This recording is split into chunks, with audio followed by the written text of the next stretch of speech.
Okay, I'll let the peoples in. Floodgates have been opened. We are now hopefully live on YouTube in a second. It's starting. Things are happening. Things are moving. All right, there it is. We are live, live on YouTube. Let's start that over. Pretend like that first part didn't happen. All right. So what are we doing today? We are going to recap. We're going to talk about Bode diagrams. We're going to talk about how to use Bode diagrams, and then we're going to talk about Bode diagrams for second order systems. So just like everything else, we're going to start with a first order system and then move our way to a second order system. There's slightly different rules that each follow, right? But the information that it gives us is basically the same, right? So as form of recap, right? Let's do a problem to get everything started, right? And then yes, we will look at the end slide from last class. Right? Don't feel like the questions aren't going to get answered. I will answer one thing because I've gotten this question quite a bit across both or all of the sections. And is it okay to have a damping ratio of larger than 100%? And the answer is yes, it's fine. It can be higher than 100%. All that it's telling you is that if steady state, for example, is 1 meter, right? If you had 100% overshoot, you would reach 2 meters, right? So it's all it's telling you. It's just telling you what percentage of steady state is your overshoot. Okay. The other question that follows on with that is because you have over 100%, you are going to get, your calculator is going to tell you that you have a negative damping ratio, right? And that is not possible. It is any damping of 0 means that there's no damping, and negative damping doesn't make physical sense. So what's happening? What's happening is that your calculator isn't acknowledging that negative sign as a -1. It's not squaring it. So do yourself a favor and write the equation out by hand into its final form, then plug in your variables and then solve it. Okay? All right. Look at that. I haven't even been told to check the weight around. I'm just doing it. It's like it's magic. It's magic here. Okay. All right. So let's talk about this, right? So consider I have a mass subjected to a sinusoidal applied force F of t. The mass is m equal to 0.2 kilograms, and the damping constant is 1 Newton second per meter. I want to create a model for the above system in terms of the velocity of the mass, and then I want to apply the prescribed input force to determine the total response when omega is equal to 15 radians per second and 60 radians per second. The initial velocity, V naught, is equal to 0 meters per second, and my input is sine of omega t. I want to plot the input response for each case, and then I want to check this using simulate, right? Okay. So we've got to start off. Right, we want to start off by creating the model for this system. Now, this is just a mass, a translational mass with some damping, right? So imagine that I know there's no diagram accompanying it, right? But this would be the diagram, right? Here's the floor, right? Here's my mass. Look, I've got some viscous friction here and some force F of t pushing on it, right? That's what we would have. This is what it looks like. Is this a real life thing, right? Because, sure. If you have a part sliding on a thin film layer, right? So a lubricated metal part that's sliding on something, this would describe the motion, right? We would have some viscous friction due to this lubricated interface between the object and whatever it's sliding on. Okay. So we want to make the model. If we want to make the model, what do we have to do? Well, we do the things, right? We start with our free body diagram. All right. So FBD, right? I've got a mass. I've got some input force. I'm going to have some motion in this direction. And I'm going to have a damping force, right? And the damping is going to be opposing the motion of the block. Since we said that it's positive to the right, we'll assume that damping goes to the left. In this case, we have an input. In this case, we have an input of F of t and an output of x.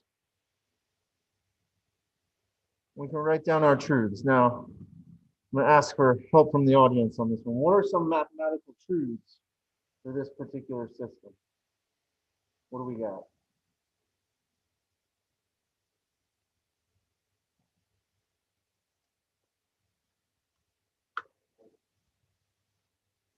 What was that again? It's not sum of the equal sign, but sum of the forces is mx double dot, sure. That's one.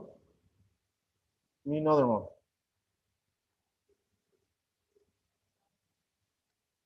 Bx. Right, that's it. I mean, we are told technically, right, this isn't the problem statement that we have this, right? F of t is sine of omega t. That doesn't come into play yet, though, right? Because what we're going to do,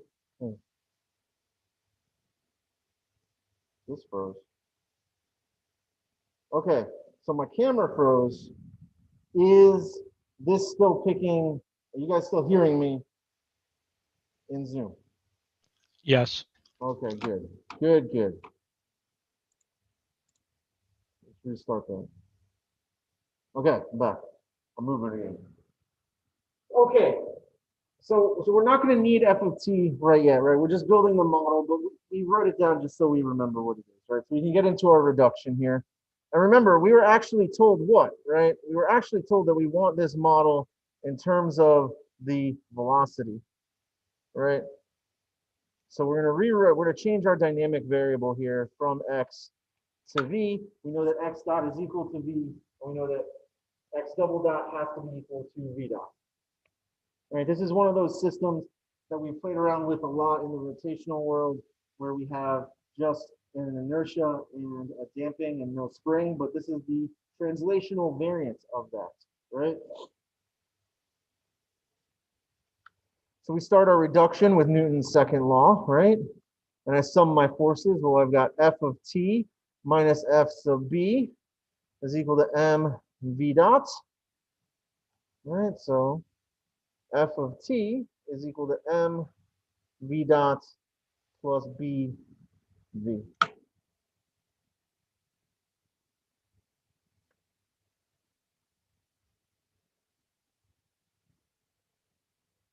And that's great. Great and all. But remember, what are we talking about? What have we been talking about since last class? Right, last class was all about sinusoidal inputs and sinusoidal responses, right? And what we were specifically asked for in this problem was to determine and draw the steady state response of this system, right? And the steady state response of the system is the frequency response, and we have an equation for that. And that equation is dependent on the sinusoidal transfer function, right? So we should probably get the transfer function. So we're going to take this equation and we're going to get the transfer function. And remember, to do that, I'm going to take my Laplace transform.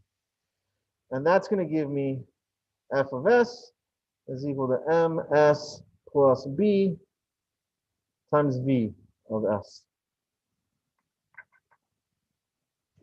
Remember, we were given an initial condition. We were told that v of 0 was 0, but that doesn't matter, because even if we were told that v of 0 was something else, you're finding the transfer function, and the transfer function requires a 0 initial condition.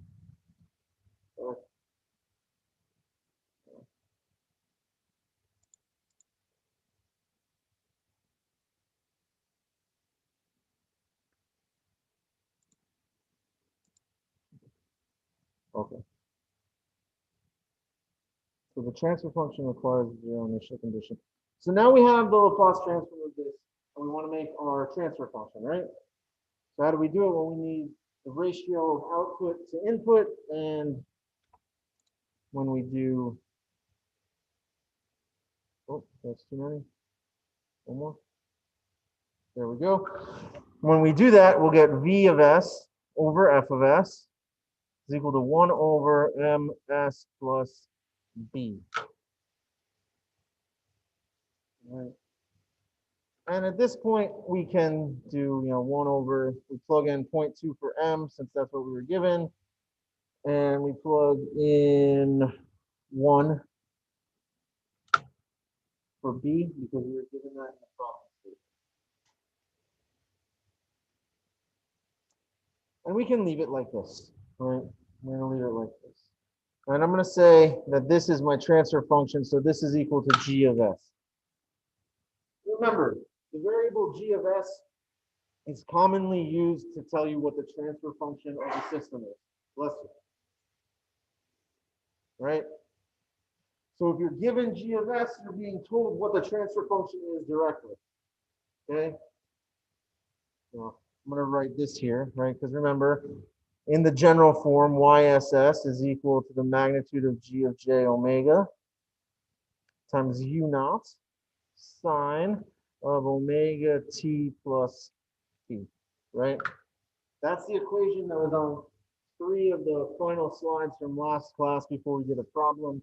Right, this is the big equation that if you ask for the frequency response or to find steady states, which is the same thing, you should automatically go to this equation. And if we're looking at this equation, we need G of J omega, which we don't have, right? We have G of S. So we have to plug in J omega to my S values, right? So G of J omega is equal to 1 over 0.2 J omega. And I'll actually rewrite this. I'm going to rewrite this as 0.2 omega J plus 1. There's a reason I'm going to do that. Okay? There's a reason. And the reasoning will become clear in a second. At least I hope. Right, so really this isn't YSS for us, right? Because our Y is, this is our velocity. This is our steady state velocity, right? This is the equation for steady state velocity, right? Because that's what, remember what our output is, right? Y is the general variable that is used to talk about this is my output. And for us in particular, the velocity is our output, right? We said X, right? But it's equivalent, and we can have that. All right, so we have this, and that's great. But now that we have this, right, we have everything that we need to fill in the blanks here, except that we don't know omega, right?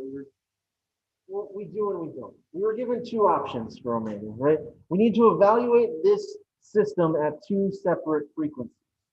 We need to evaluate it at 15 radians per second and at 60 radians per second. I believe that was the number. Let me double check. Yep, 15 and 60, right? Determine the total response when we have omega is 15 and omega is 60. So we have to do this. We have to run this in 2 different ways when to compare it, right? That's the idea. So let's do that. Part A. Omega is equal to 15 radians per second. So what are we going to do? Well, we need to find the magnitude of G of 15J, right? So I'm going to plug in,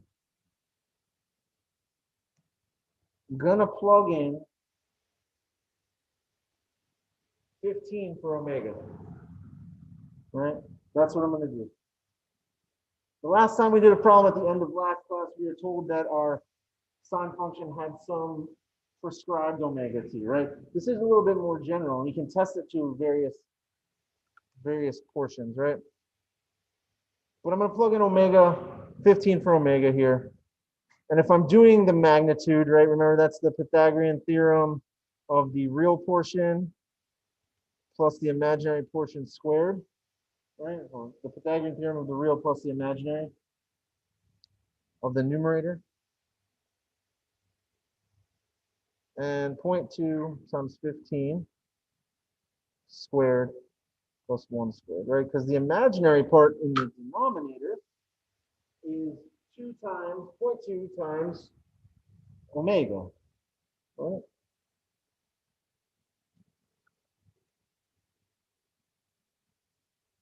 Well, you crunch these numbers, right? You can crunch these, and why don't you guys, somebody crunch them independently and tell me if you get what I got.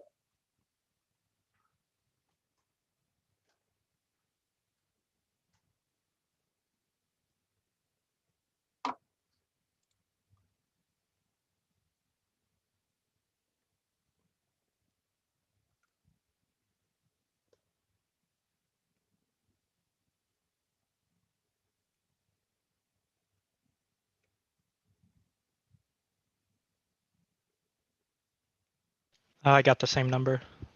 Okay. Thank you, Paul.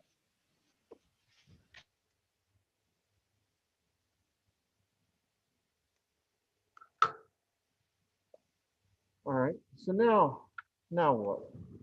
Well, now we need phi, right? Now we need phi. So let me do this. What, that 0.316 has no units. It is, yeah. That 0.316 is no units. It is a scalar quantity with no units. It's just a scaling factor, right? Because think about what it would be, right? We would have, I mean, if you really wanted to give it units, suppose you could, would be meters per second over newtons. And so it'd be 1 over kilogram seconds. And we don't need to worry about that. What we're doing with magnitude is we're stripping out. Magnitude is magnitude, right? It's just the numbers. We're not worried about what units are for this. It will come out as meters per second for velocity in the end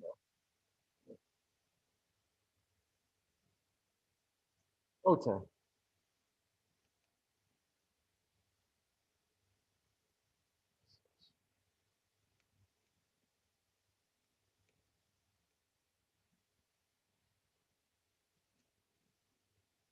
So we need to find phi.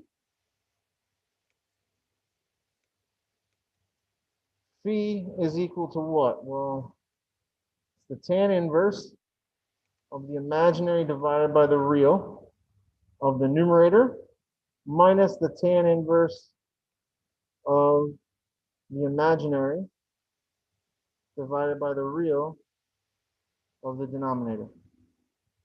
All right, we went over last class why that's the case.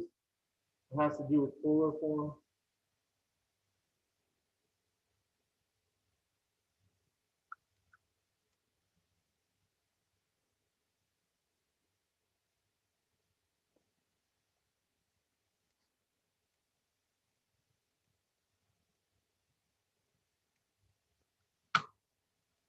And that's in radians.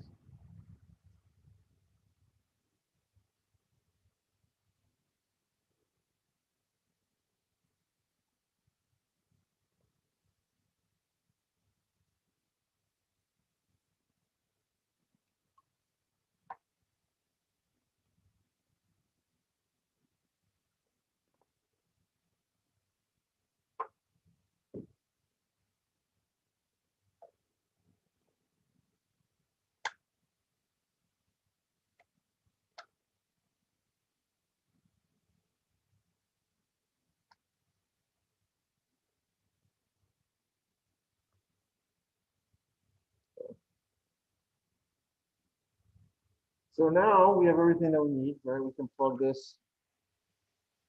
We can plug this into here. And we can plug this into there, right?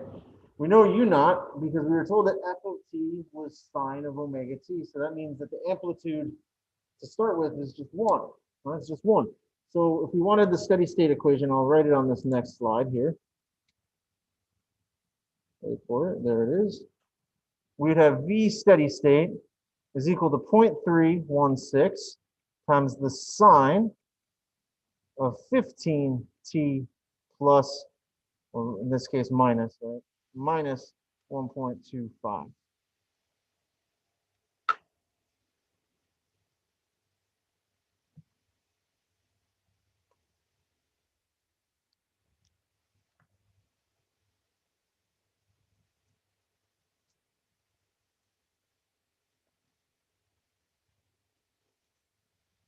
All right, is everybody following this?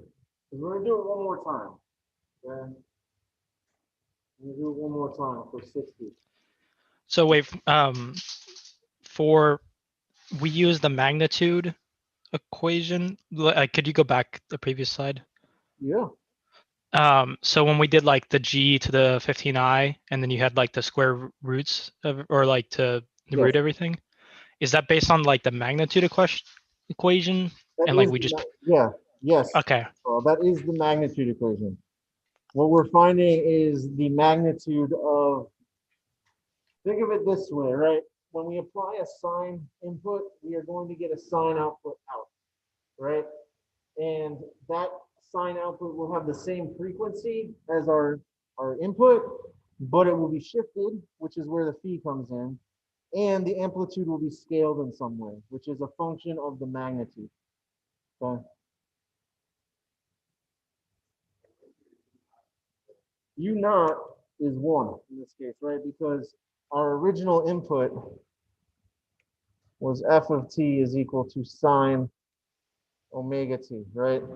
So U naught is the original amplitude of your input function, which in this case is just 1.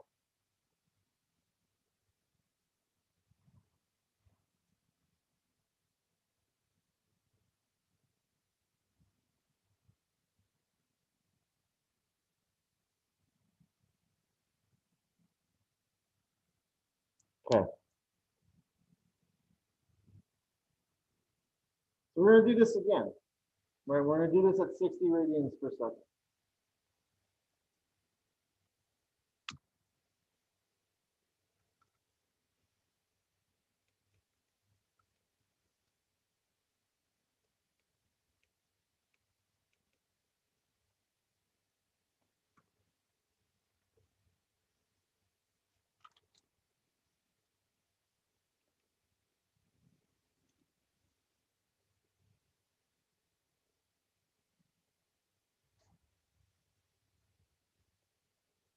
So we'll start with our magnitude, the magnitude of G of 60J,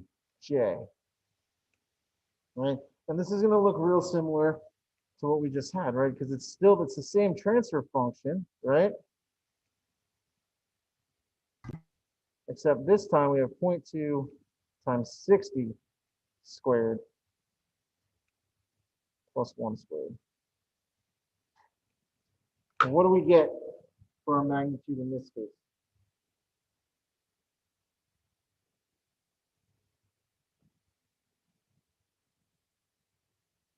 Somebody crunch it for me. I got 0.083.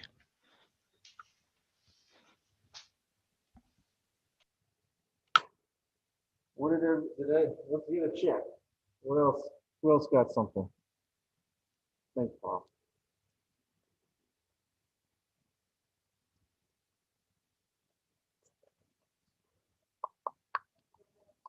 And it's been confirmed. And it's also what I got. So nice. All right. So, yeah.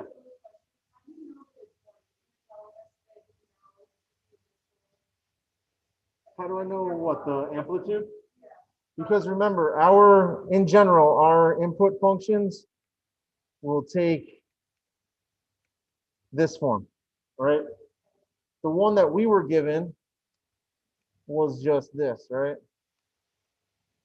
So it's just 1. Yeah. Yep, no problem, no problem. Okay, right, so we've got this, now we can find we'll find our phase. Phase is going to be, tan inverse of the imaginary over the real of the numerator minus the tan inverse of the imaginary over the real of the denominator.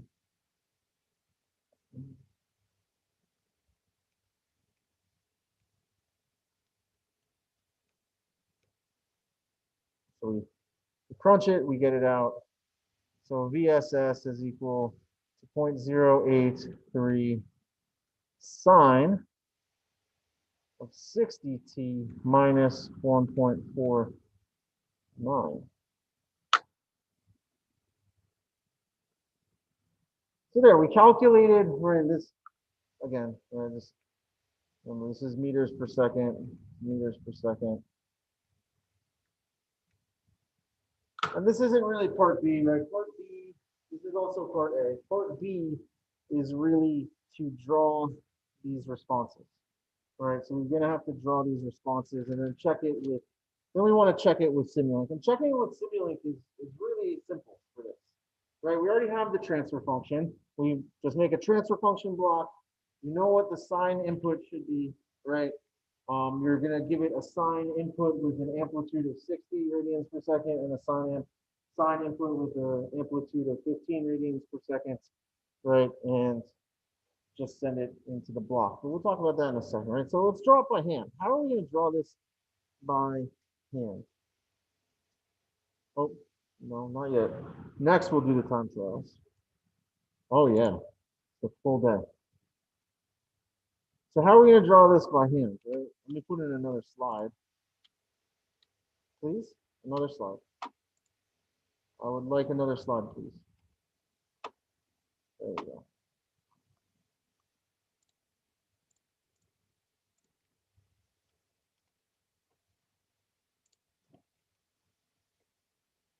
Okay. So here we are. Right? How are we going to draw this?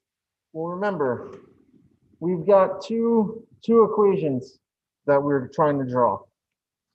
We got V of S, VSS. Yeah. VSS was equal to 0.316 sine omega t plus or minus 1.25. Sorry, minus 1.25. And we've got VSS is equal to 0.083 sine of, well, I guess that wasn't omega, right? That was 15. Sine of 60t minus 1.49. This one came from f of t is equal to sine 15t. And this came from f of t is equal to sine 60t. So how do we draw this response? Right? Remember, we're just trying to draw the steady state portion of this response. So I'm not really concerned about the transient dynamics here. I just want to know at steady state approximately what's this going to look like. All right, so let's do this.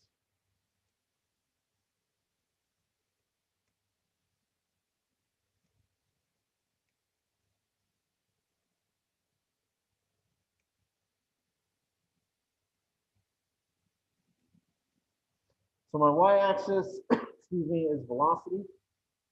My x-axis is time.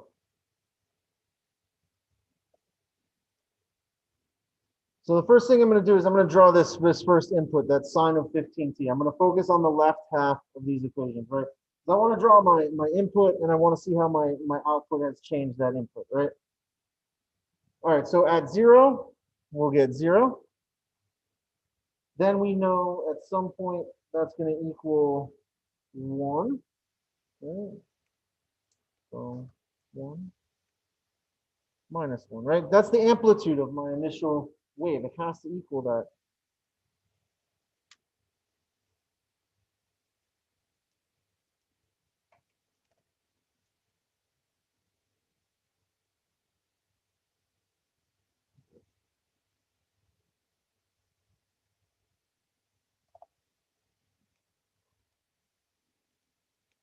So I'm just gonna plot my.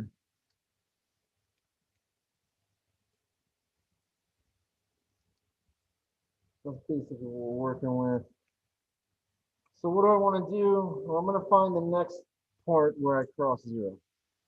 So I want to set this equation equal to 0, VSS equal to 0, right? And I want to find out where that occurs. That's going to be right before 0.2 seconds. Right. We're also going to cross 0 again right after 0.4 seconds. So how am I plotting this, right? Essentially, I'm setting VSS equal to 0, and I'm finding all of the time points where this sine wave, I'm sorry, not VSS. I'm setting f of t equal to 0, right? How much input force I have equal to 0. And in order to get 0, right, you've got, to get sine of 0, you've got different time points that you can put in where you'll cross t and you get 0, right? Because of the nature of a sine wave. We can also figure out where this is equal to 1, right? Which is going to be roughly halfway between. And I'm just going to draw one period of this, right? And so I'll get something that looks like that, right? Ish. Something that looks like that ish. Approximate. What about VSS? Well, we know that that's going to start at 0 as well, right? Or is it? Is it going to start at 0? It's probably not, right? It's probably going to start at negative point or negative 1.25. You plug 0 in for t, right? VSS is going to be 0 times 0.316 minus 0.316 times 1.25. So we're going to start roughly at negative 0.3-ish, negative 0.3.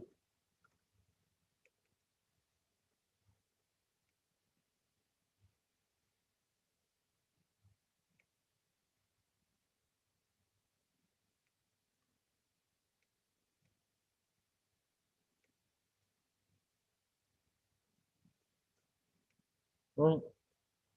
So I'm drawing this VSS at 15 radians per second. At omega's 15. And this is going to start below, roughly here. It's going to cross 0 where, when we set this equal to 0, right? VSS equals 0. We solve for t. That's going to be at about 0.05 seconds.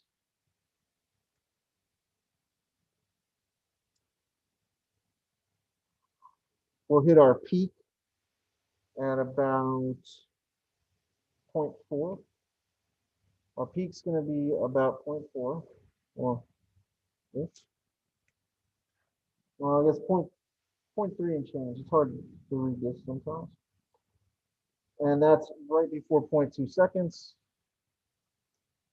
So about here. That's going to cross 0 again right before 0.3 seconds.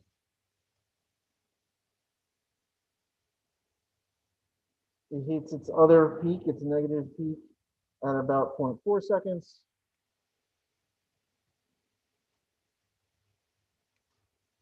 And then it shifts itself back up again, right? So you end up with something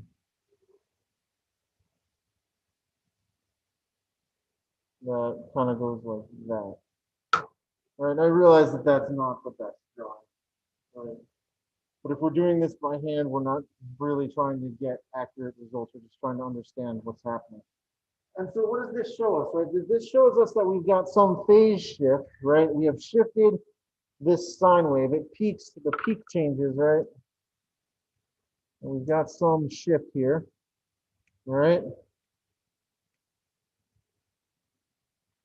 But it has the same frequency, right? And it has the same frequency, and it has a diminished amplitude, right? The amplitude is roughly 32% of what it was originally.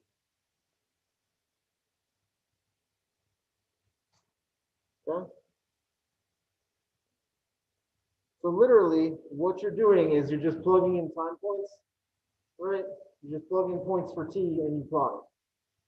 You can even do it on your calculator, right? If you have a graphing calculator, you can put in 0.316 times sine of 15t minus 1.25, right? And it would plot this. What about the 60, right? So let's look at our input force for the 60. Right, this is also going to peak at 1, but what would we expect? What would we expect the difference in these inputs to look like? Right, what would we expect the difference in these inputs to look like? How is sine of 15t different than sine of 60t? That's the question.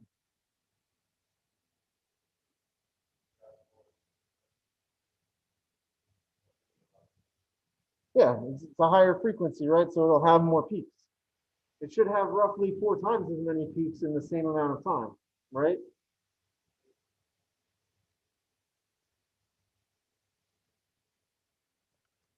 It's going to be the same amplitude. We're still going to hit 1, but everything's going to be shortened by about a quarter, right? You're going to squeeze everything together, and we can draw that, right? It's still going to start at 0. It'll come up to 1, and then about here.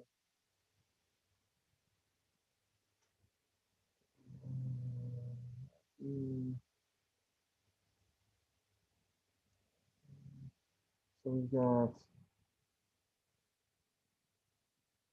again, if you came here for accurately hand-drawn sine waves, then sorry to disappoint. 0.2 like here. Oh, like here.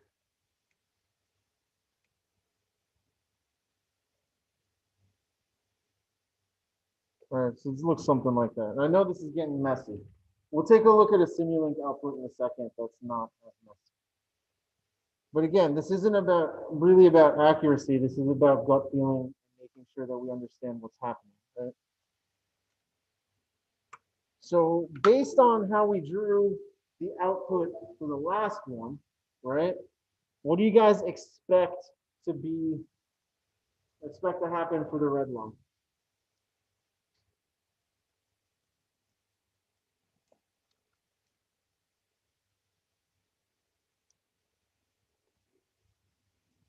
Say that one more time, Adrian. Yeah, it should be shifted, and one other thing should happen as well. Yeah, we're going to decrease our amplitude, and we're going to have a phase shift. And this one's going to look something like that.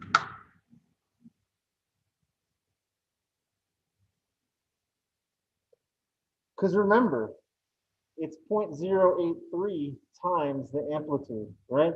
It is 8% of our original amplitude. It has shrunk by 92%. So as frequency increases, we get some change in the amount of oscillation present, right? And that's it's a big idea. Let me pull up my Simulink really quick. And it says really quick, but who knows if Simulink will actually do what it's supposed to.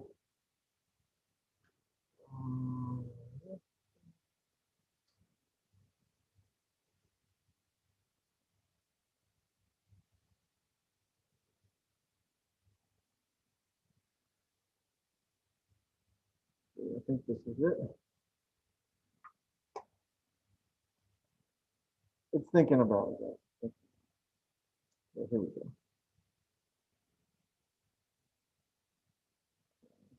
So,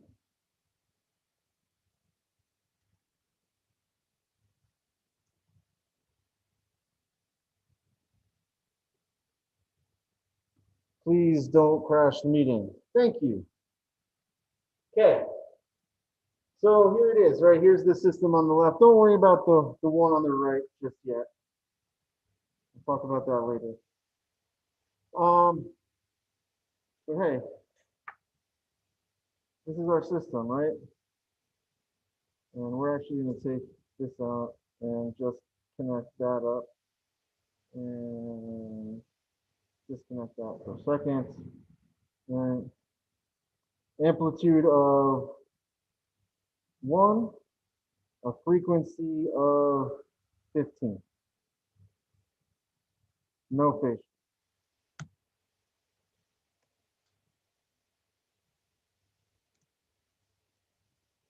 Okay. And we're going to run this.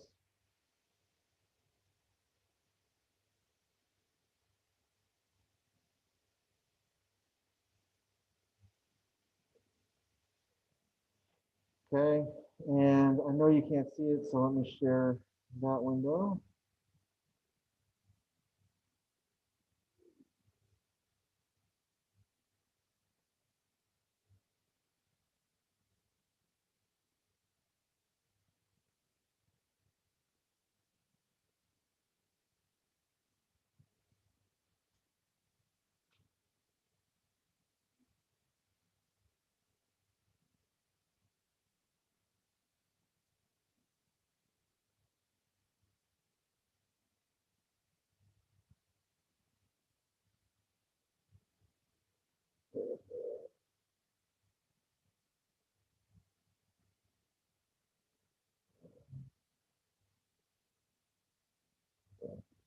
So hopefully you can see that a little bit better now that I've adjusted that. But the blue line is my output, the yellow line is my input, and it looks pretty similar to what we just drew, right?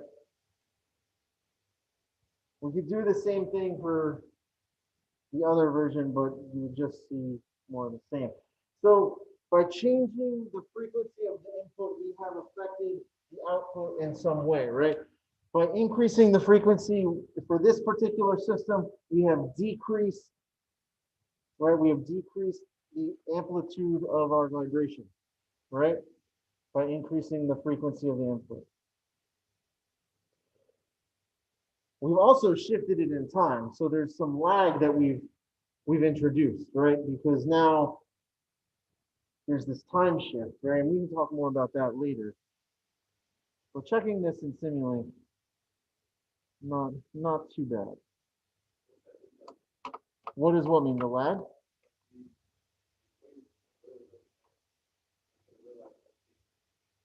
So we're getting there, AJ, when we're going to talk about, we'll get there when we're going to talk about, so the question was, what does this mean for a real life application? And we're going to get there today when we talk about Bode plots in a minute. But essentially, what we're doing right now is leading up to this, right? So the idea of a Bode plot is that we have this generalized magnitude and phase equation like we started with, right? Where we just have an omega, and we're going to sweep through all of the frequencies, starting at close to 0 and going all the way out until not to infinity, but as far as we need to. And turns out that you can talk about the natural dynamics of a system in terms of whether or not that system attenuates or amplifies vibration. So this particular system on its own is essentially a low pass filter because it allows higher frequency vibrations through, but it damps out, it allows low frequency vibrations through, but it damps out or it gets rid of high frequency vibrations. Okay. In the real world, what is this? This is your car. When you drive your car, the road is super bumpy, right? Asphalt is not smooth at all. But you don't feel every single tiny divot in the road. What you do feel are the low frequency speed bumps. right? Because the dynamics of the system is such that we actually get rid of high frequency vibration. And that is where we're going with this. All right. You guys had any other questions?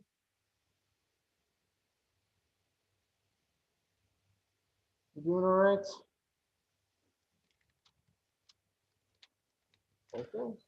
Wait, so on the Simu link, or when you showed the graph, was that only of the like one of f of t, both of the sines of 15t Yeah. and then the sine of 60t? That was only the 15, the frequency of 15 radians per second. So Okay. you didn't run through, wouldn't be hard to change it. It's just every second I spend in Simulink is another second that the meeting might crash. Oh, makes sense.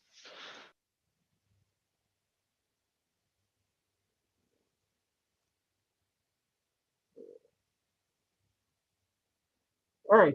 You guys have any other questions?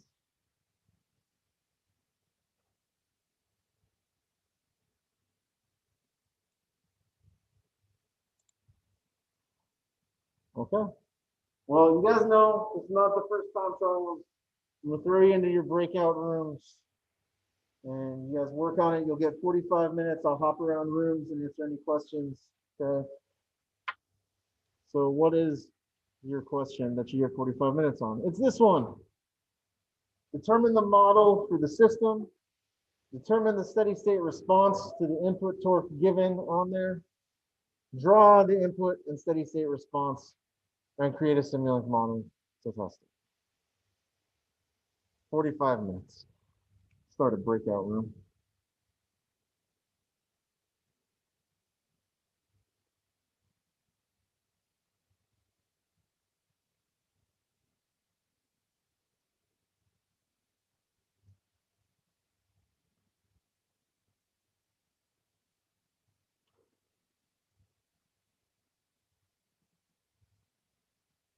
Oh, sorry.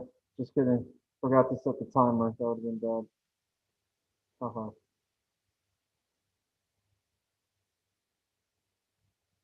Okay. So you guys go.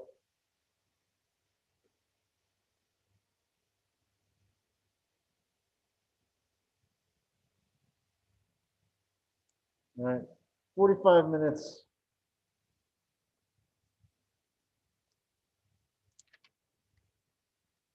Just draw one period of it. You don't need to draw the whole thing.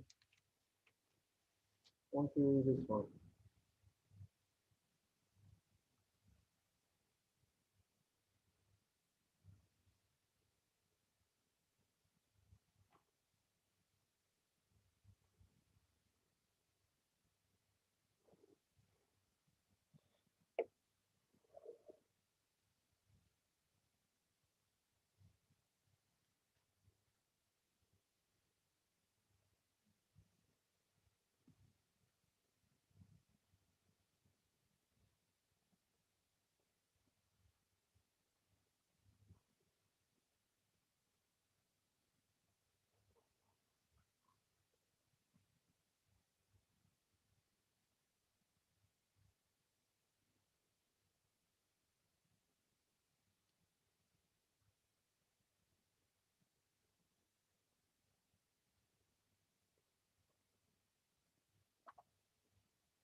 After today, yeah. Well, probably on the weekend, once I'm done with the exam, I'll do the whole week 12 and 13 something. So by the beginning of next week, we'll have updated points.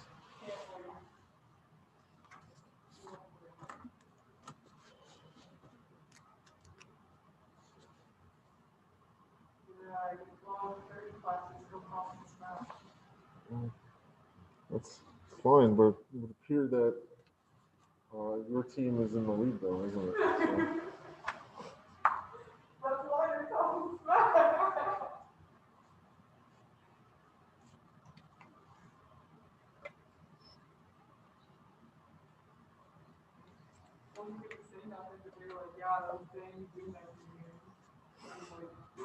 So.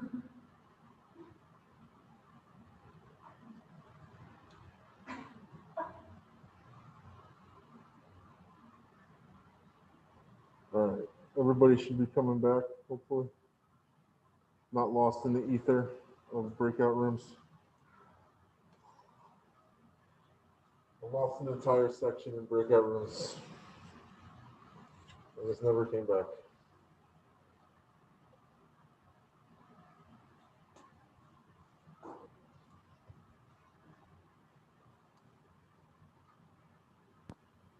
Dr. D, What's up? just checking in. The lab for this weekend, is that solo or is that still team oriented? It is on your own. Gotcha. On your own. All right. So a lot of people were in some people got all the way through. Some people were finishing up steady state when I checked in, and some people kind of got lost, and that's fine. That's fine. We're gonna go over it, right? This is new stuff, and there was a trick. There was a trick in there because there's always a trick in the time trials problems, right? There's always something to get some wrench that we throw in, right? So what are we supposed to do, right?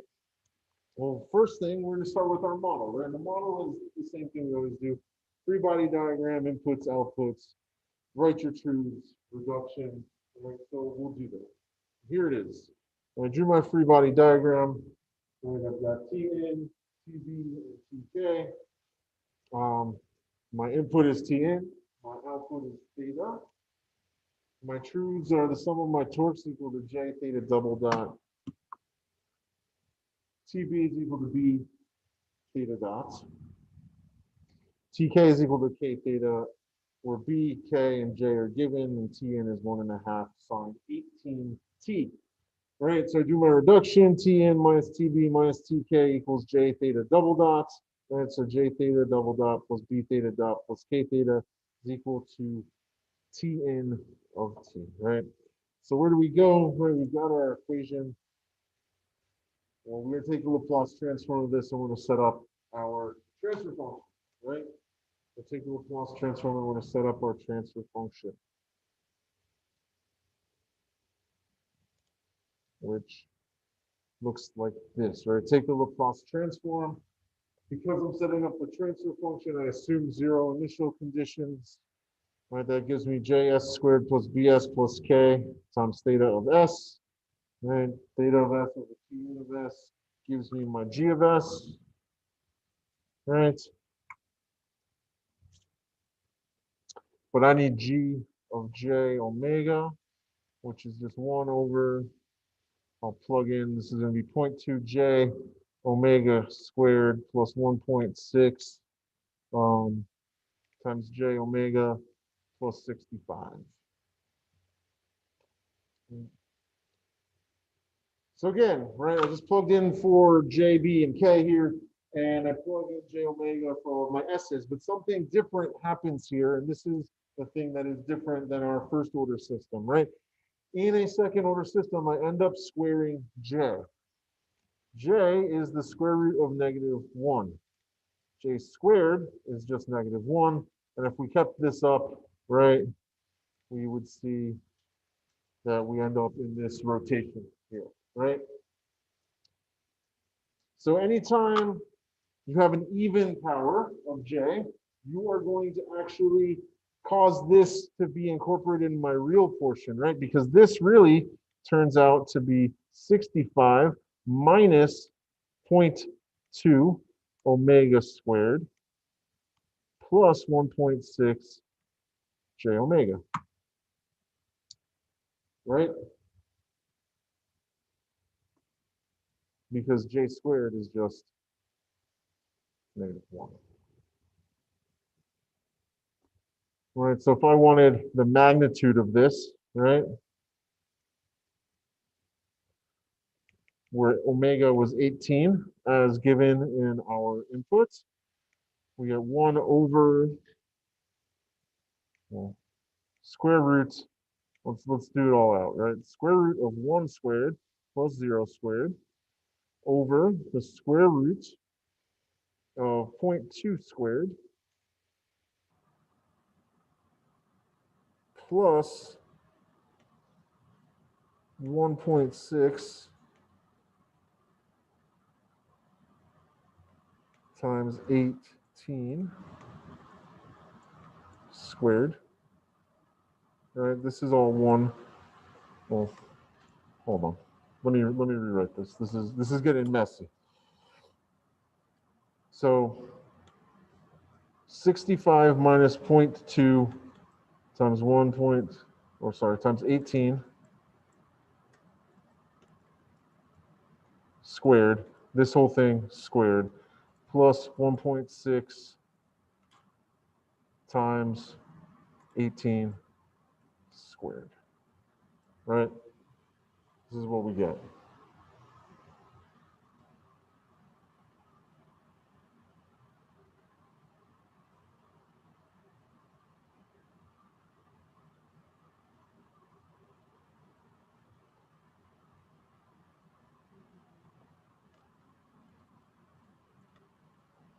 Which I calculated as 0.035. Right, so Pythagorean theorem of the top with the real and imaginary part, Pythagorean theorem of the bottom with the real and the imaginary parts. Then we need the phase angle, right?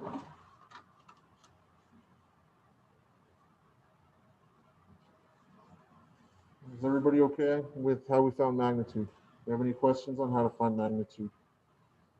If we can get the transfer function, right, we substitute in j omega. And second order systems are really common in everything that we do, right? So this is like, it's important for us to know about squaring j, right?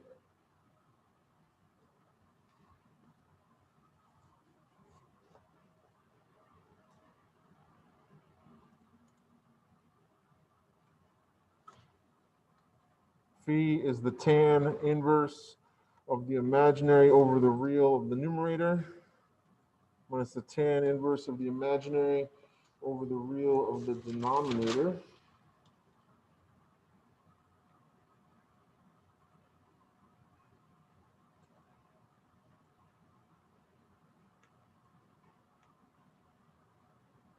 So I don't know why I keep writing 1.8, it's 18.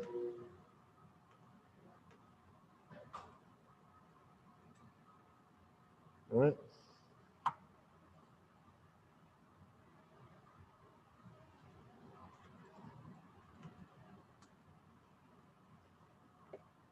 So my steady state response of my position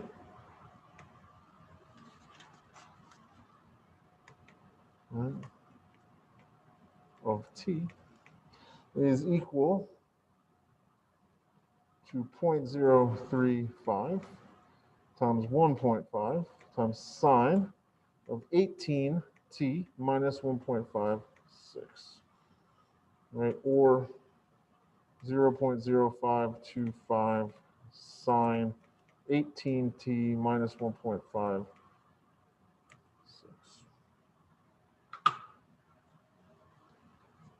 So if I wanted to throw it in Simulink and take a look at it, it looks like this.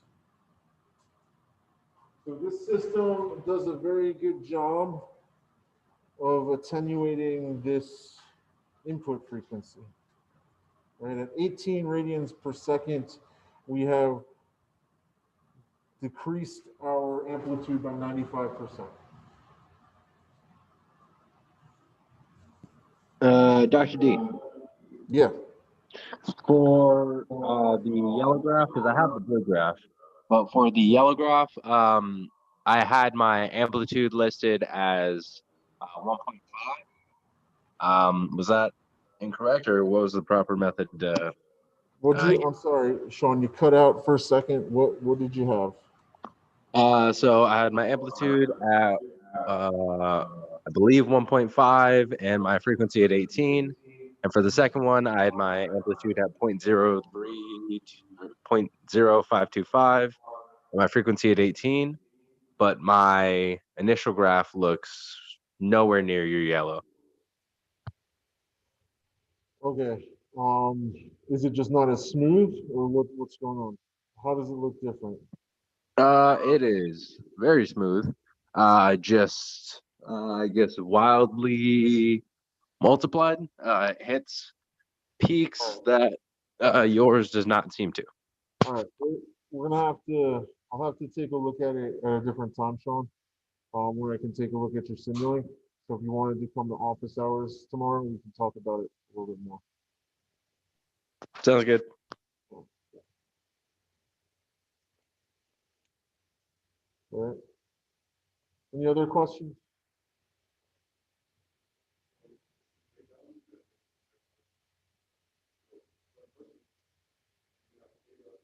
Right. So yeah. Yes. Right. So if you have, so it doesn't make it a second order system, that, but the addition of it makes it so that the transfer function needs to be solved in terms of theta. Right. Now, can you do a dynamic variable switch? Sure. Like, how would you go from theta to v? Well, you'd have to take the derivative, so you'd have to multiply the transfer function by s, right? So there's ways that you can do it, right? There's ways that you can do it.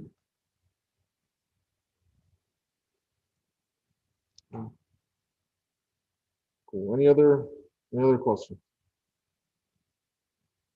No. All right. I know. Probably should put this at the beginning, but whatever. Happy sinusoidal. Sure. Sure. Impulse, exam, response, time, lab. Man, this is a big one. Okay. So from what I can piece about this, people are confused about the time or the lab, the time response.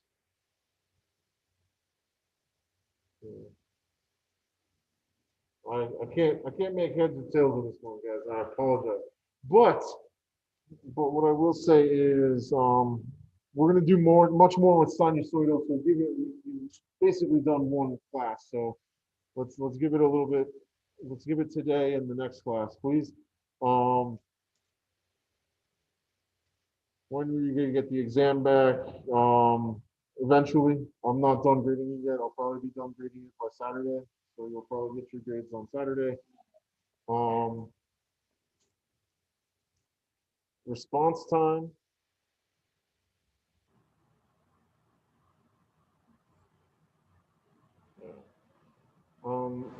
Yeah, I can't, I can't piece this one together. I apologize. Impulse, impulse response, the delta, right? So if you smack something, like think about a hammer hitting a nail, that's an impulsive force.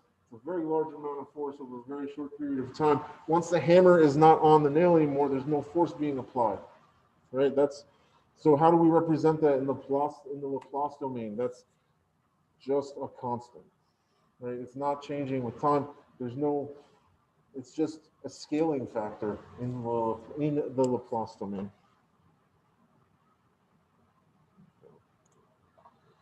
All right, let's roll. All right.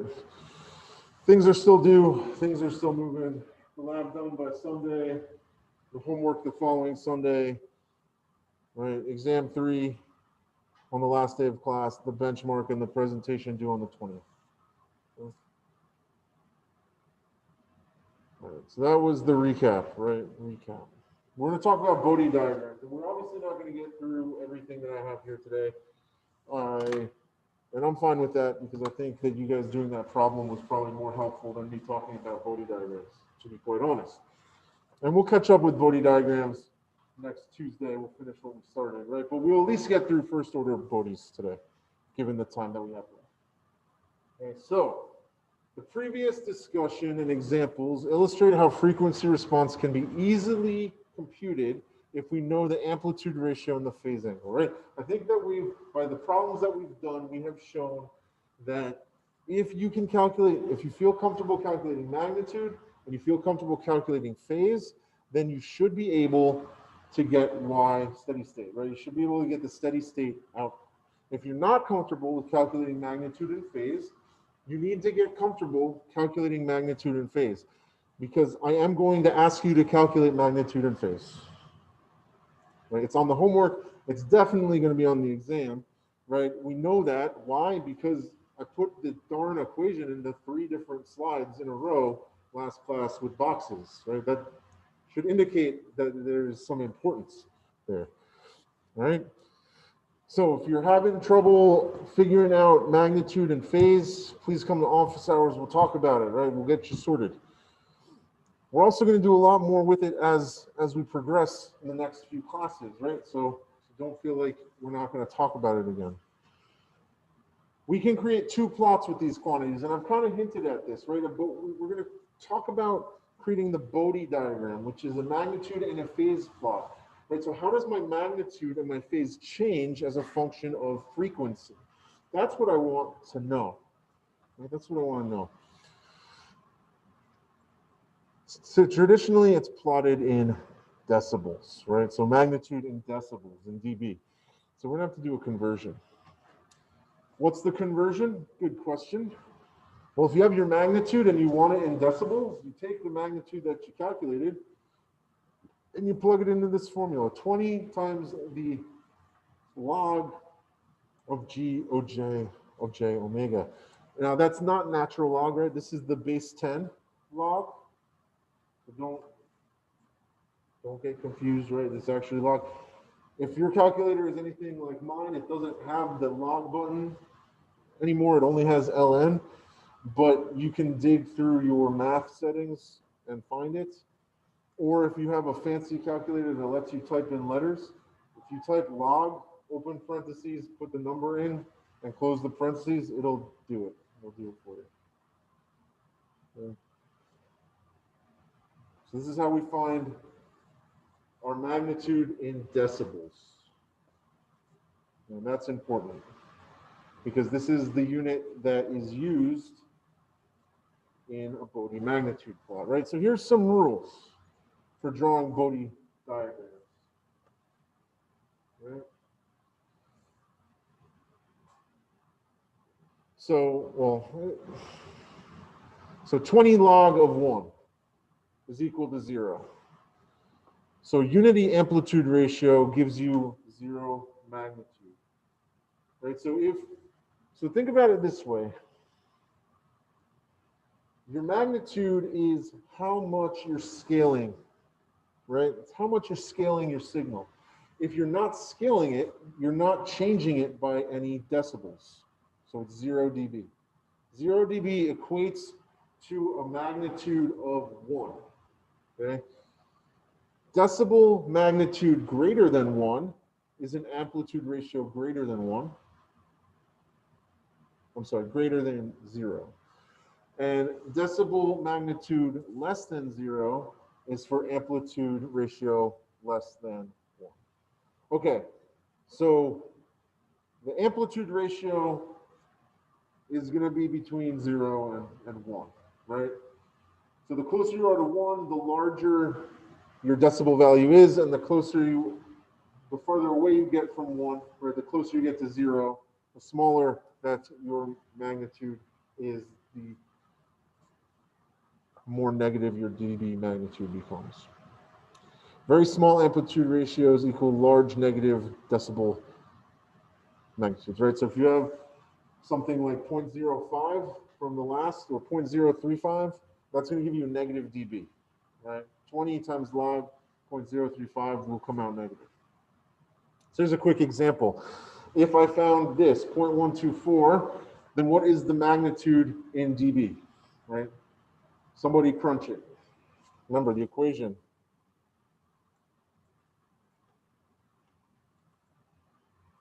Negative 18.13. There it is. I realize I cut it off, but it does say negative 18.13 decibels. Remember, 20 log G of J omega magnitude.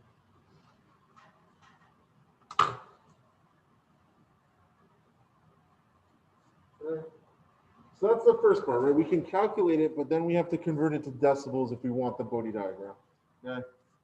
Likewise, if we want to use a Bode diagram to tell us something, we're going to have to convert it from dB back into the units that are a little bit more meaningful for our calculations. All right. We can make rough sketches of Bode diagrams by applying simple rules. We're going to illustrate this using a couple of examples right now.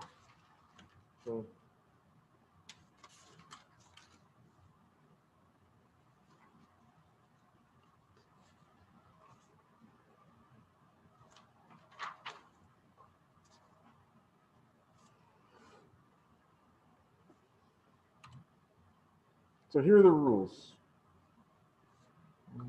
Here's the rules. Asymptotic approach to doing Bode diagrams. I have a flat, low-frequency asymptote that exists with a magnitude of 20 log K dB. What is K?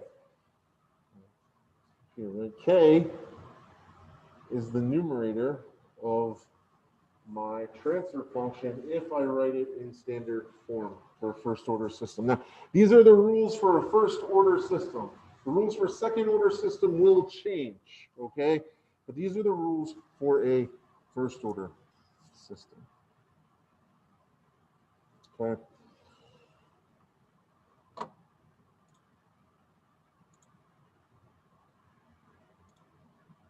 Weird, man. Weird. All right, so number one, flat low frequency asymptote exists with a magnitude of 20 log 10 kdB. Remember, I wrote this up here, right, to show us what is this on the denominator. That is the standard form of a first order equation in the Laplace domain, right? So if you have it in this form, right, you have it in this form, you'll automatically know what K is. What can we call K? K is the system gain, right? And we have to put the system gain into dB. We also have a high frequency asymptote that exists with a slope of negative 20 decibel per decade. The high frequency and the low frequency asymptotes intersect at the corner frequency, which we call omega C, which is 1 over tau. So 1 over the time constant is my corner frequency. These are my magnitude rules, right? This is my magnitude rules. These two concern phase. And what are we drawing here? We're not drawing the actual Bode plot. You're drawing the asymptote. You're drawing the part of the plot that it's going to tend towards, but it's not actually the Bode plot. So the phase angle, phi, starts at 0 for low frequencies and then asymptotically approaches negative 90 degrees at high frequencies. And the phase angle is equal to negative 45 degrees when the input frequency is the corner frequency omega. So at the corner frequency is where we cross to negative 45 degrees. Okay. So you start at 0, you end up at minus 90, and you cross negative 45 at the corner. Okay. Well, how do we do it? So let's actually go through one real quick.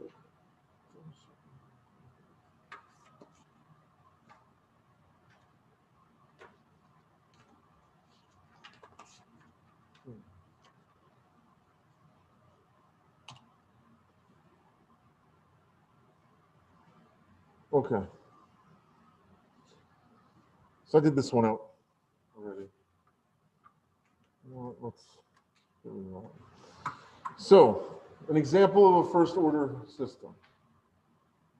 Here's my transfer function given to us, 1.5 over 0.25s. All we did, right, was we took this transfer function that I've circled and I've put it in standard form, right? How do I do it? I divide it out by 4. So here's the algebra that you didn't see. 6 over, right, divide by 4, 1/4 times s.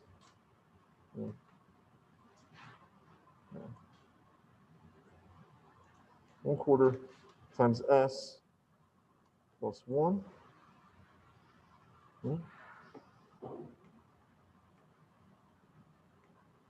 On the quarter. So I didn't change anything, right? You have to do the same at the top and the bottom, which gives me this 1.5. Just divided out by 4. Divided the whole thing by 4. So what's my sinusoidal transfer function? G of j omega has to be 1.5 over 0.25 j omega plus 1, right? That's what I'm looking for. So we want to draw the Bode plot asymptotics. Right, we want to use the asymptotic method for drawing a Bode diagram.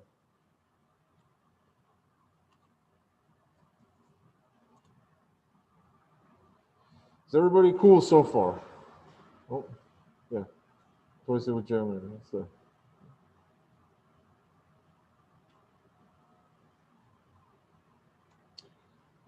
So I hinted at this before when we did the first problem today, right? But what does this mean, right? This means that the Bode diagram is just a plot of us taking the magnitude in decibel and the phase in degrees, right? Because it would be too easy if it was just radians, right? So we need to convert radians to degrees. How do we do that? Multiply by 180, divide by pi, right? There it is.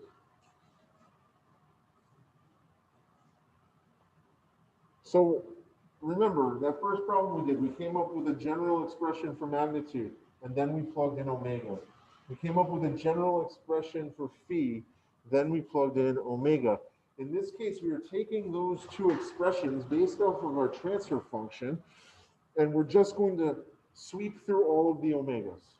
We're going to sweep through all of the frequencies, and we're going to plot this, right? Magnitude and phase are both a function of what?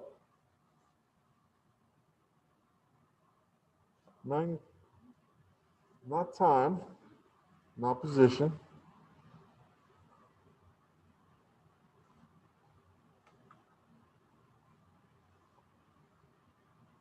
Magnitude and phase. What are we going to be changing in this plot? Is it just frequency? It's frequency, right? They're both a function of omega. Remember, the g of j, the magnitude of j omega, the angle of g of j omega, right? This frequency is what is important for us to be able to do this. Right? So if we take the magnitude of our example, right, we had 6 over 4 plus s plus 4, right, to begin with. You get square root of 6 squared over the square root of 4 squared plus omega squared. And if you take the phase angle, right, you've got this equation that is a function of omega. So what happens if we change omega? Right? What happens if we start off, I mean, we wouldn't start at 0 frequency because Yeah, no frequency, nothing's happening, right? So it's going to be really close to zero. It's sort of like 0.001 or 0.01. So what happens if we vary the input frequency, right? We're going to make a table. We're going to make a table if we do that, right? So old school, when we're first learning how to graph things, right, we have the equations, we have the thing, we have the frequency. So here's my table. I got frequency on in the first column there, right? It goes from 0.1 to 0.5, 1, 2, 4, 10, 20, 50, 100.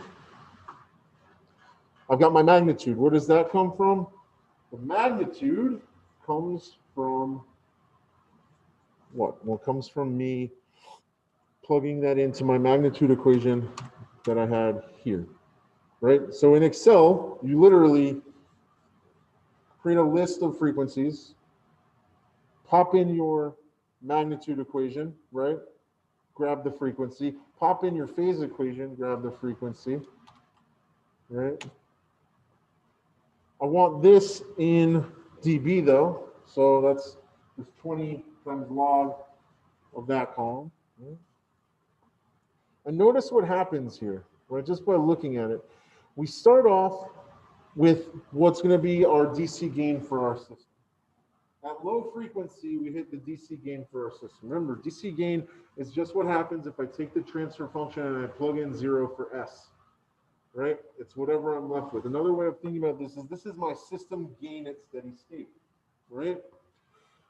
And as we increase the frequency, look what happens. Something very interesting here, right? We lose magnitude as we go, right? The technical term for this is that we are attenuating. We're attenuating. You have amplification and you have attenuation. Attenuation is, what happens when we lose signal. You can see as we get away from 1, right? As we get lower than 1, our dB becomes negative, right? And notice our phase goes from negative 1.43 to roughly minus 90 for a first order system. Okay, so you can always plot it this way, right? You can find the table and then plot these points in Excel and it will give you your Bode diagram, right? So now we plot this and we're going to use a log scale on the x-axis, right?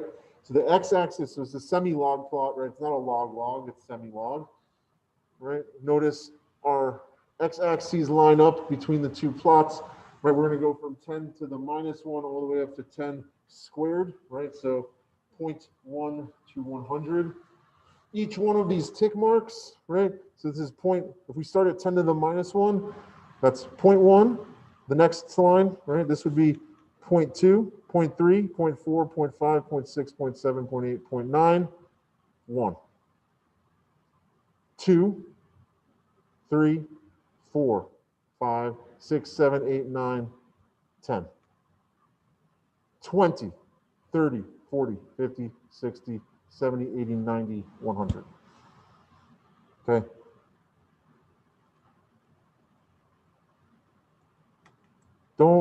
That's the part that's going to trip people up, is the log nature of this. Okay. Remember, 0.1, 0.2, 0.3, 0.4, right? These are all the values between 10 to the minus 1 and 10 to the 0, which is just 1. And there's 10 tick marks, so they're going to be evenly dispersed, right? From going from 10 to the 0 to 10 to the 1, or from 1 to 10, that means I've got to have 2, 3, 4, 5, 6, 7, 8, 9, 10. The next one, you're going from 10 to 100. 10, 20, 30, 40, 50, 60, 70, 80, 90, 100. Okay. There's a couple of things that we can get off this, right? This is what we were to plot. And you can use Excel and it'll plot this for you, right? And it'll be nice. And you can make the x-axis the log scale and do all that stuff.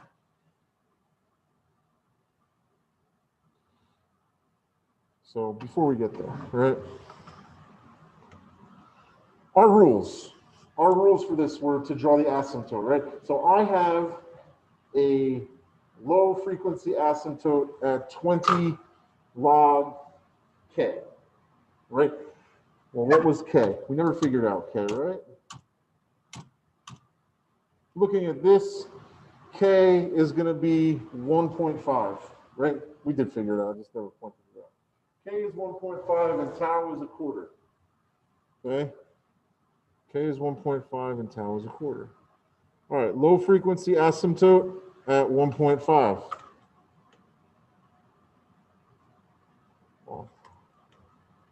So low frequency asymptote at 1.5 is going to be, here's 10, like right here underneath the line somewhere, right? At the corner frequency, which for a first order system is defined as 1 over, right, 1 over tau, which would be 4 seconds. 1, 2, 3, 4. So it should be like here. That's my corner frequency. I'll have a high frequency asymptote that loses 20 dB per decade. So that means what? That means every 10 tick marks, you've lost 20 decibels. Okay? That's what that means. The asymptote for phase starts at 0, goes down to minus 90, and it has to cross negative 45 at the corner frequency, which looks like that. Okay. That's just what's drawn here, basically. All right, so see, I have my asymptotes up here. It's a little bit better drawn, right? Because it's just a little bit straighter. It's a little bit better. So my low frequency asymptote is a flat line at the DC gain, right? Flat line at DC gain. So first thing we're going to do is we're going to draw a flat line at the DC gain of the system. The next thing we're going to do is we're going to figure out what is my corner frequency, right? Corner frequency is 1 over, remember, it was on the other slide, but omega C is equal to 1 over tau. Let's do a better tau than that. That was looking weird. 1 over tau. In this case, 1 over 1/4 is 4.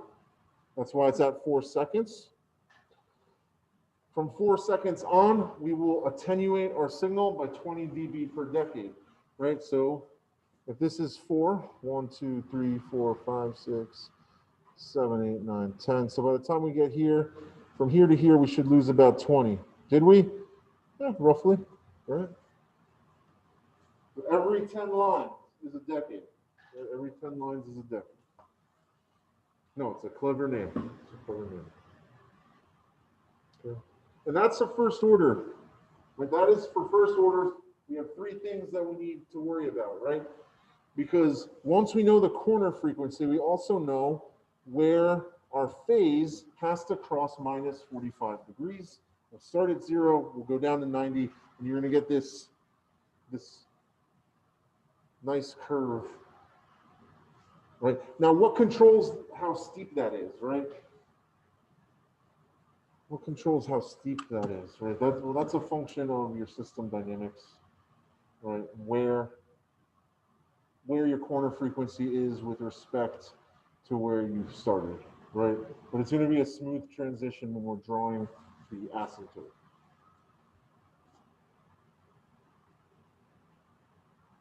Okay. All right. Do we have any questions? So I think I've got one more example to kind of help show this a little more. All right. But the 3 things that we need to know for a first order system, right? Corner frequency, low frequency asymptote, high frequency asymptote. Really, if you know the low frequency asymptote and the corner frequency, you've got the whole thing, because the other thing is a constant at minus 20 dB per decade. Okay? Yeah. So if I'm this goes to sound and audio, Mhm. the crossover Sure. can be slow when you're subbing frequencies. So when you sub frequencies, sound, you have to pay for the scope on the low pass and on the high pass. Sure. If they're not in phase, it won't sound properly. Mhm. So I guess my question is, why is it that when they're not in phase, or like, why is it phase? It'll create like a vivid. Yeah. So in sound, right? So first of all, sound, this is 100% a sound engineering thing, right? Because all sound is vibration, and you know, being able to attenuate or amplify sound is the whole point of having a sound engineer, while you know, in music to begin with, right? So phase is important because of that time sync, right? So if you have two signals that are out of phase, they won't add properly because the peaks are in different places, right? So you get weird. Well, sorry. So there is a way to game it though, right? Because if you shift by enough phase, right, you kind of just overlap it again, right? Because if everything's in 360 degrees, yeah, that's when you get distortion. Because then you get the old signal that's overlapping the new signal. But yeah.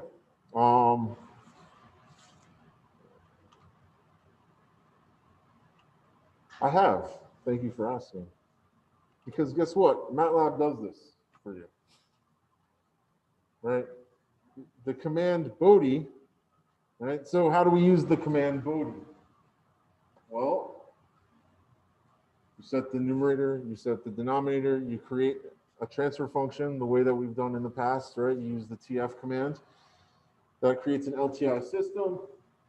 Then you use Bode and your system, right? And it will give you the phase and the magnitude outright. And look, hey, so would you ever in practice draw one of these by hand if you needed to use one for an analysis? No, you wouldn't. I'm not going to lie to you and say, well, maybe. No, you wouldn't.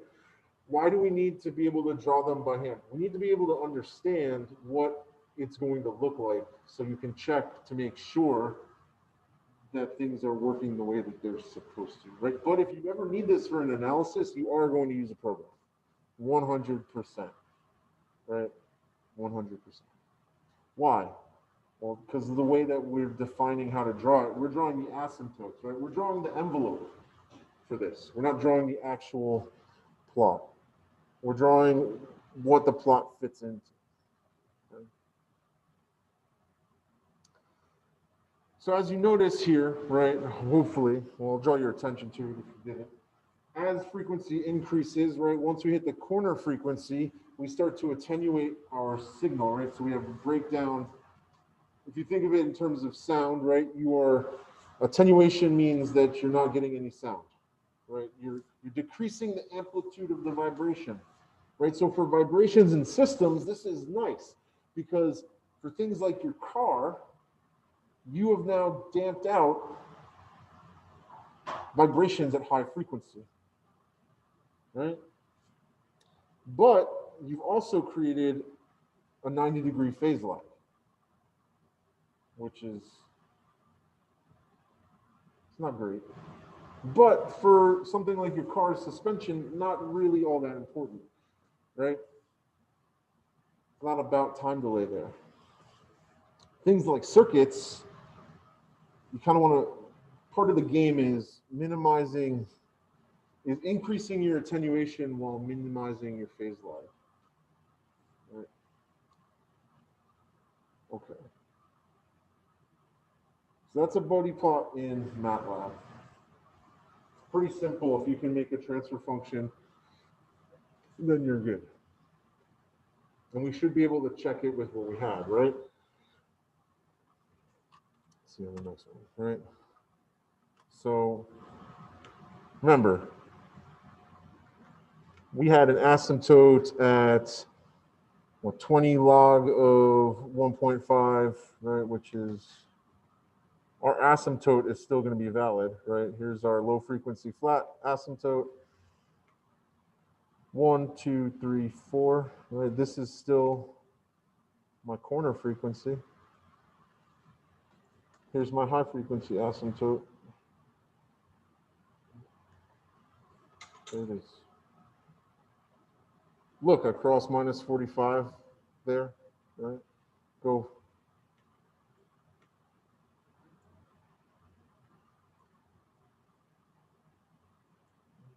Something like that.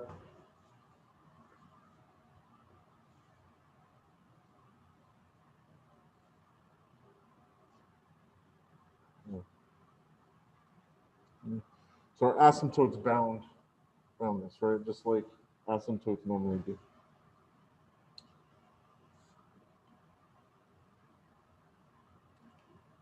All right, we have any questions on how to draw a Bode diagram? Probably. We'll get some practice in the next few classes, but how do we use a Bode diagram? I want to kind of get through this one, right? So here's the same Bode diagram that we just had, right? So suppose for a second that I tell you that I have that same system we were just working with, right? And I give you an input of 7 sine 2t. Right?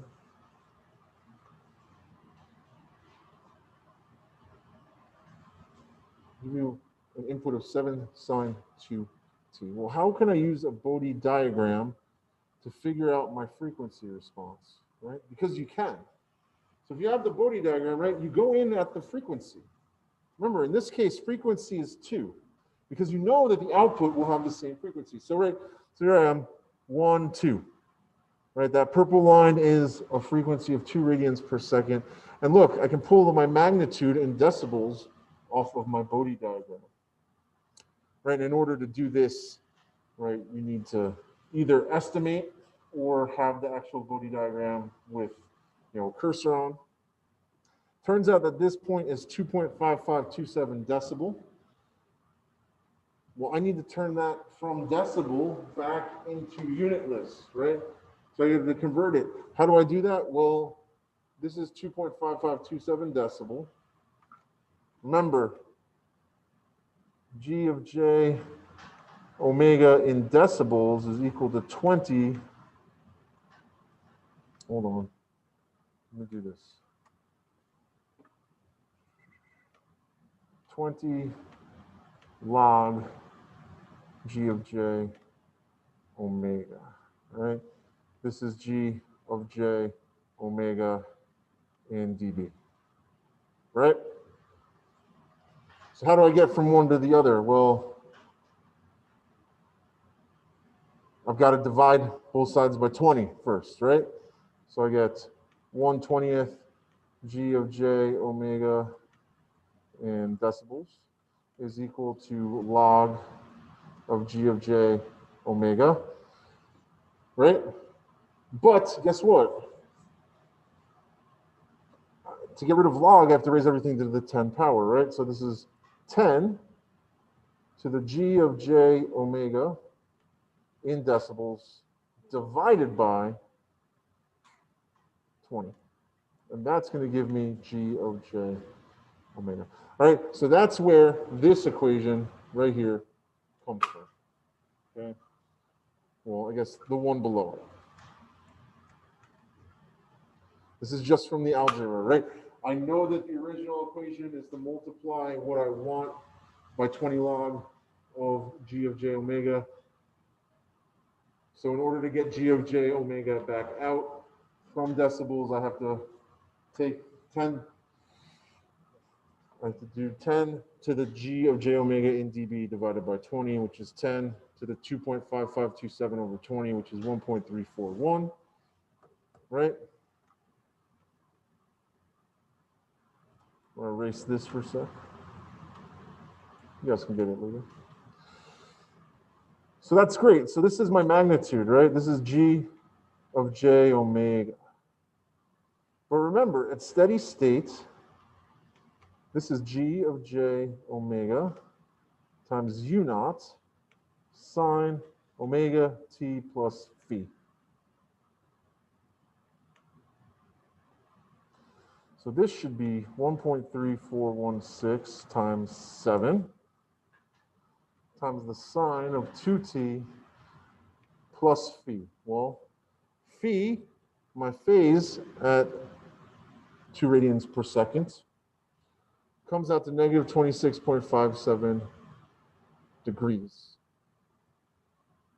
But I have to convert that to radians, right? So I have to multiply by pi, divide by 180, and I'll get 0.464, right? So phase is a bit simpler to grab, where you grab it and just convert to radians. So it's basically a conversion problem, right? But that's it. If you're asked to find the frequency response and you're given a Bode diagram, read the magnitude off, convert it into unitless, read the phase off, convert it into radians, put it into your equation, right? But the caveat is that you have to be told what the input is, right? If you're not told what the input is, then it doesn't really matter.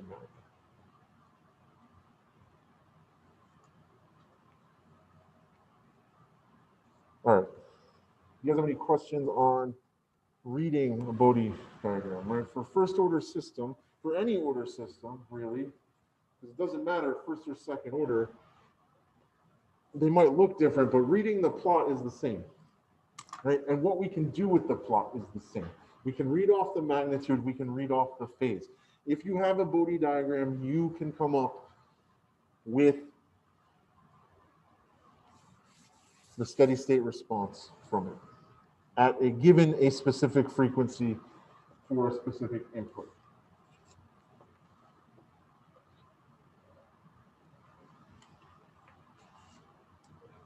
Okay. We don't have time for this.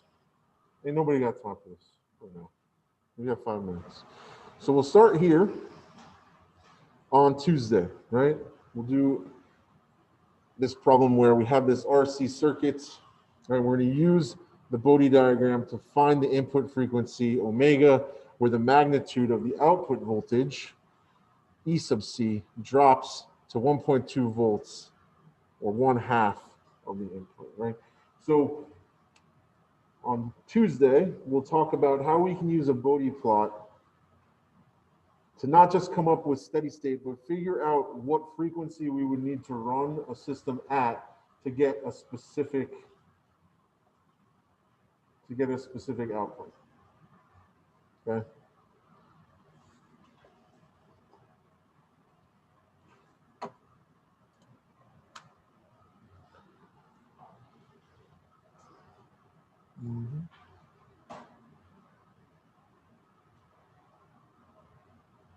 Then we'll continue on with second order systems, and we might even get into transmissibility a little bit.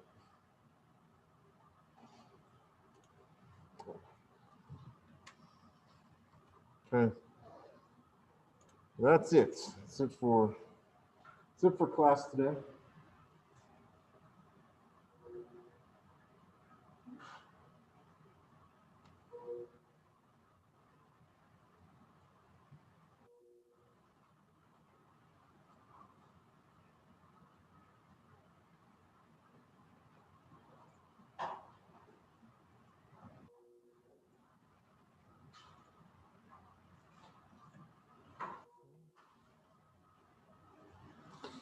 Remember, if you're in the low half, please come to office hours. Don't have them today. I have them 3 to 5 tomorrow, 9 to 11 a.m. on Mondays, and then 3 to 5 Tuesday, Wednesday, and Friday. Okay? Please come if you need help. Okay? Please come. All right.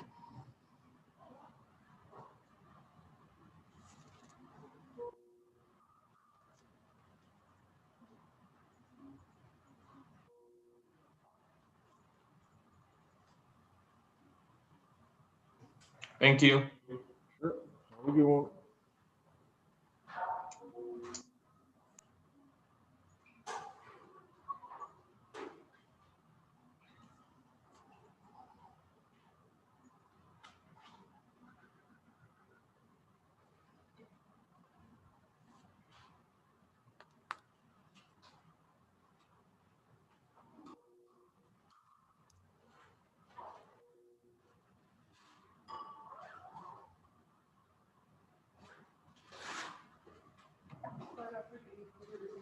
Thanks, you too, Nicole.